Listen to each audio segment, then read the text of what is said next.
Assalamualaikum warahmatullahi wabarakatuh. Kembali lagi di channel Nasihat Kehidupan Misteri. Pada video kali ini saya akan membahas tentang ramalan Jayabaya zaman kala Bendu. Video ini tidak hendak berbicara runut sejarah yang konon banyak versi, namun hanya mendalami salah satu jangkauan visi atau perkiraan dari Prabu Jayabaya, Raja Kediri yang memerintah tahun 1135 sampai 1157 tentang zaman Kala Bendu atau era kekacauan, atau sering disebut Goro-Goro. Boleh percaya boleh tidak, kelak masa itu menurut pemikiran Prabu Jayabaya bakal menimpa negeri ini, namun entah kapan tidak ada yang bisa menjelaskan pasti. Tetapi tergambar secara tersirat pada suluk syair penuh makna filosofi yang ternyata masih hidup di tengah-tengah masyarakat hingga sekarang ini. Selanjutnya oleh Ronggo Warsito, pujangga Keraton Solo dekade 1800-an. Ramalan Jayabaya diurai melalui sebuah karya berjudul Jangka Jayabaya. Bahkan era sebelum Ronggo Warsito pun, yakni Sunan Kalijogo tahun 1450 sampai 1546 juga menafsirkan melalui tanda-tanda. Tampaknya bangsa ini tidak hanya wong Jawa saja sangat akrab dengan tembang pertanda Kala Bendu dari suluk kedua tokoh, Ronggo Warsito dan Sunan Kalijogo. Adapun bunyi suluk tersebut antara lain: yang pertama, mengko yen mangsane kali ilang kedunge, pasar ilang kumandange, wong wadon ilang wirange, yang artinya adalah nanti akan datang suatu masa atau saat ketika sungai kehilangan lubuk, pasar kehilangan dengung, dan wanita hilang rasa malunya.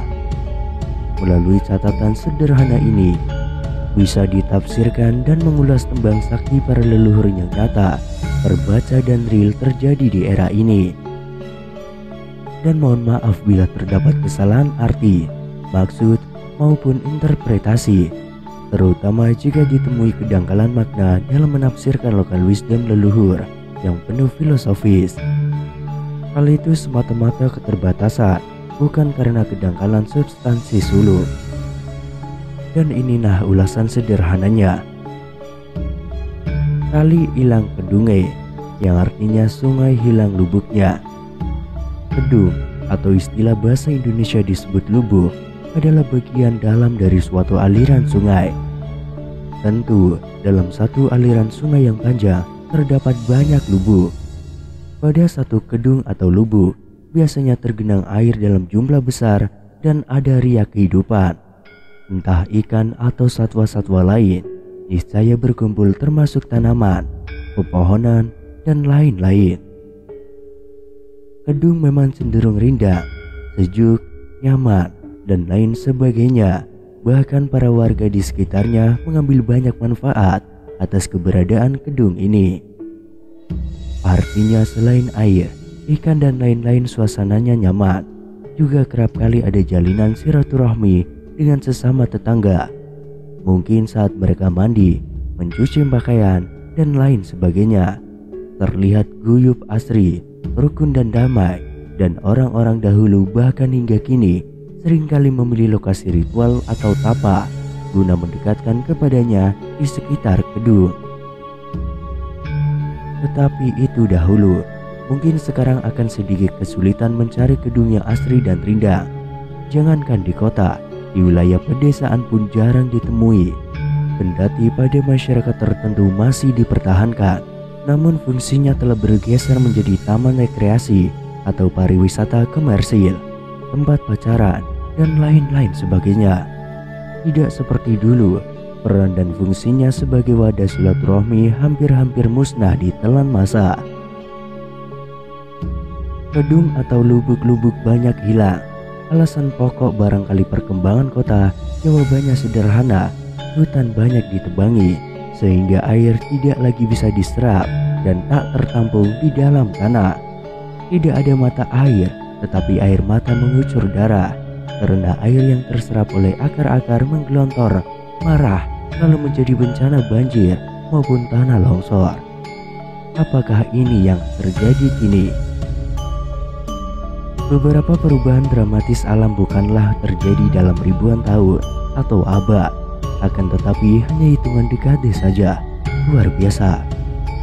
Kembali jawabannya sangat sederhana, itu akibat hasrat dan nafsu manusia yang terlembaga pada dogma kemajuan fisik dan materi atas nama pembangunan, modernisasi, dan lain-lain, namun tanpa memperhatikan lingkungan. Dalam kajian lebih sedikit, secara non-fisik, kali ilang kedunge bisa digambarkan sebagai suatu tatanan sosial yang abai, bahkan lupa akan sumbernya, dan cenderung berkiblat pada nilai atau sistem asing yang belum sepenuhnya melembaga. Istilahnya, bangsa transisi yang bebas nilai sehingga tidak punya identitas diri, tidak ada jati diri, maka pantas saja jika bangsa ini menjadi objek permainan hegemoni para adidaya di era globalisasi. Selanjutnya, pasar hilang kumandange, pasar hilang dengungnya. Membandingkan situasi pasar dulu hingga kini, tampaknya suasana zaman dahulu lebih bergairah dan penuh dinamika, sehingga suara orang-orang berkumpul, tawar-menawar, atau sekedar jagong atau duduk, namun menimbulkan dengung, yaitu suara bergumam, mirip dengung sekawanan lebah, dan terdengar sampai jarak relatif jauh. Akan tetapi kini dengungnya lenyap entah kemana, meski masih ditemui pada pasar tradisional di pojok-pojok kota. Secara empirik, dengung tertutup oleh aktivitas lain seperti deru kendaraan, mesin produksi, dan lain sebagainya, hingga suara pasar pun melempah bahkan terbungkam. Namun ada hal yang lebih esensial, artinya jika dulu pasar sebagai pusat kehidupan dari pagi sampai siang, oleh karena orang-orang tidak sekedar jual beli ini dan itu, tetapi juga hal-hal lainnya, bertemu sahabat misalnya, atau janjian dengan calon istri, suami, dan seterusnya. Artinya selain lokasi transisi dan barter barang, ia juga tempat bertukar kabar. Sebagaimana halnya gedung atau lubuk, pasar pun merupakan sarana menjalin ikatan batin atau silaturahmi bagi warga. Itulah sebenarnya makna dengung. Kemudian wong wadon ilang wirange, yang artinya wanita hilang rasa malunya. Jika Prabu Jayabaya, Ronggowarsito, atau Sunan Kalijaga diizinkan reinkarnasi, mungkin beliau akan menangis melihat perilaku sehari-hari rakyat negerinya. Suluknya ternyata nyata, ramalannya tepat semua. Di sana sini banyak wanita yang hilang rasa malunya, tetapi uniknya justru menjadi tren dan gaya hidup. Lihat saja, dalam dinamika sosial, justru yang ngetren adalah tinggi-tinggian. Apa saja, entah tinggi-tinggian ilmu, gedung, kekayaan, pangkat, tinggi-tinggian gelar sosial, akademis, dan lain-lain. Bahkan tinggi-tinggian celana. Secara fungsi, celana itu sarana untuk menutup aurat. Jika dikenankan kaum Hawa disebut rok, atau boleh juga disebut jilbab.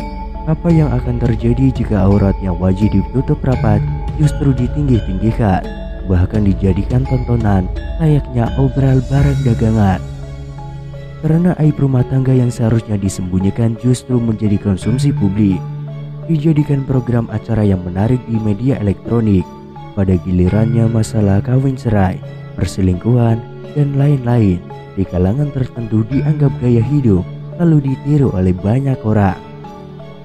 Mungkin maknanya adalah bahwa umat Indonesia telah tergoncang, apa karena hampir tidak ada suri tauladan pemimpinnya. Iman manusia mulai bergoyah. Adakah zaman kalau bendu memang sudah tiba?